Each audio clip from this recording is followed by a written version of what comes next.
The morning sun rose gently over the wide fields of Wyoming, casting golden light across the rolling pastures.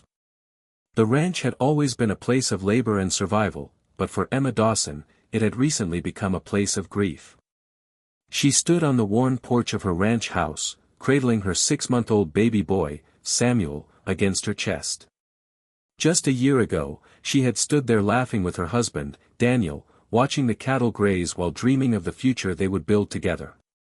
But Daniel was gone now, taken too soon in a tragic accident during a cattle drive. His absence left Emma not only broken-hearted but also struggling to keep the ranch alive while raising her son. The men who worked the land came and went, never staying long. They respected Emma but pitied her. She carried herself with resilience, yet every night she cried quietly into her pillow. The ranch demanded strength, and she gave what she could, but she was only one woman, and she was tired. Very tired. It was on one of those tired mornings when the new cook arrived. His name was Caleb Turner, a man in his mid-30s with broad shoulders, a weathered face, and eyes that seemed to have known hardship. He wore no arrogance in his stride, only humility. Emma had hired him because her ranch hands needed hearty meals to get through long days, and she no longer had the time to cook for them while caring for Samuel. Caleb said little when he arrived, just a respectful nod and a quiet, "Thank you for taking me on, ma'am." Emma noticed right away that Caleb wasn't like other hired hands. He didn't linger in the bunkhouse at night, drinking or playing cards. Instead, he spent his evenings by the small fire out back, carving wood with careful hands, or quietly humming to himself while cleaning up the kitchen. And though he was the cook, he never treated the role lightly. Meals were prepared with care, and he always served the ranch hands with a calm patience that kept the rowdiest of them in line. But what struck Emma most came one late afternoon. Samuel was fussy, screaming in her arms while she tried to balance the ranch's books at the kitchen table. Exhaustion overtook her, and she nearly broke into tears herself. Caleb entered quietly, holding a pot of stew, and without a word, set it down. He approached her gently, hands raised as if asking permission. "May I?" he asked softly, nodding toward the baby. Emma hesitated. No man other than her late husband had ever cradled Samuel. But the desperation in her heart outweighed her doubts, and she nodded. Caleb took Samuel with surprising gentleness, rocking him carefully in his strong arms. His rough hands, made for labor and firewood, somehow knew how to hold a child like something sacred. And to Emma's astonishment, Samuel calmed within minutes, resting his tiny head against Caleb's chest. For the first time in months, Emma exhaled deeply.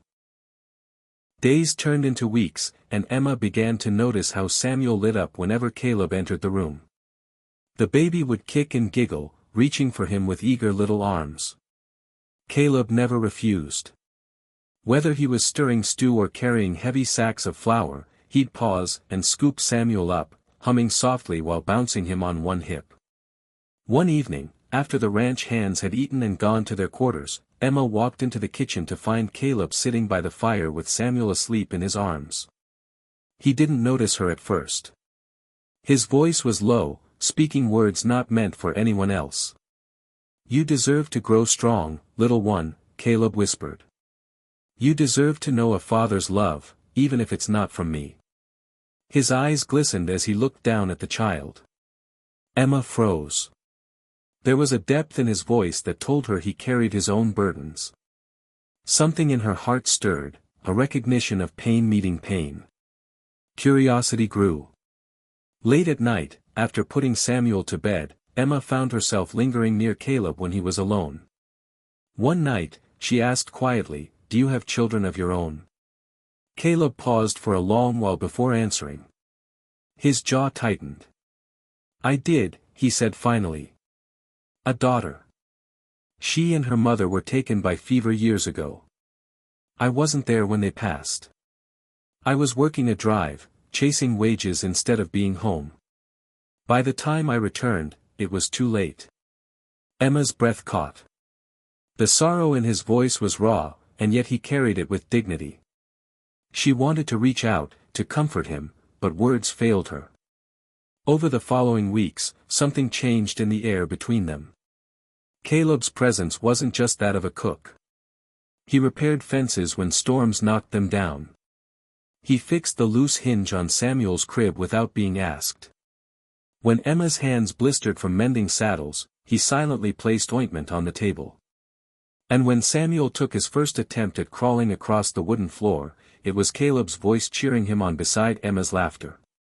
But whispers began among the ranch hands. They noticed Emma's reliance on Caleb, the way Samuel clung to him, the way Emma's eyes softened in his presence. Some muttered behind their backs, questioning whether the widow was falling for her hired cook.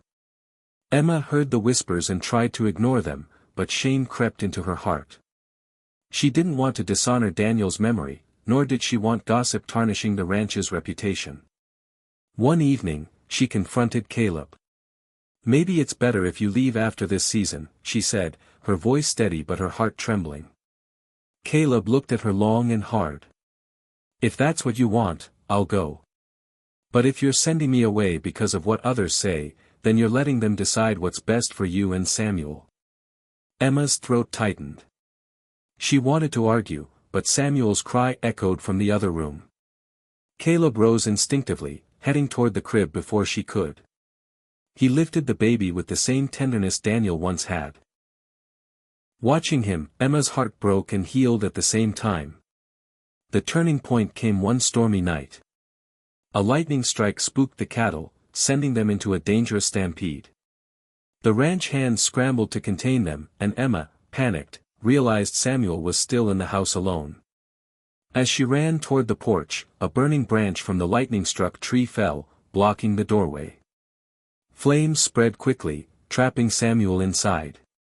Emma screamed, her knees nearly buckling in terror. But before she could move, Caleb was already there. He tore off his coat, wrapped it around his arm, and plunged through the flames. The seconds felt like years as Emma prayed desperately.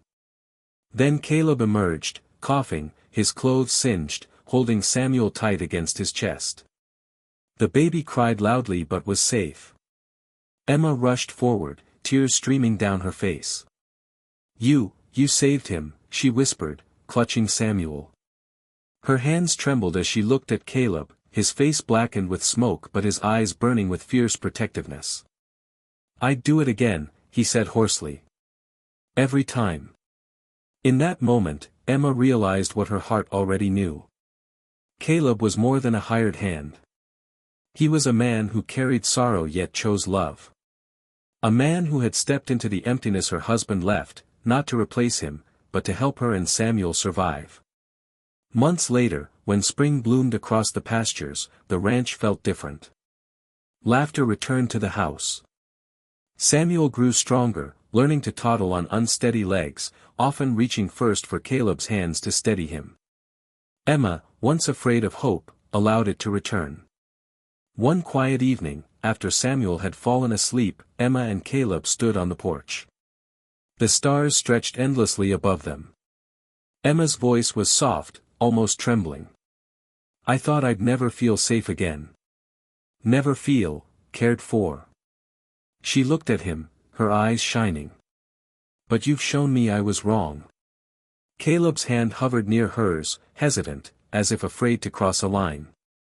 But Emma reached out first, lacing her fingers with his. "I don't know what the future holds," she whispered, "but I know Samuel already sees you as part of it. And so do I." Caleb's eyes closed for a moment, as though the weight of years lifted from him. When he opened them, there was only gratitude. The ranch was never the same again. Not because Daniel was forgotten, his memory lived in every fence post and field, but because love had found a new way to grow. The widow who once wept in silence had discovered laughter again. The baby who once knew only absence now had arms that never let him fall. And the cook who had arrived as a hired hand had become something far more. A protector. A father. A partner. Proof that sometimes, the family we need isn't the one we expect, it's the one that kindness, resilience, and love build along the way.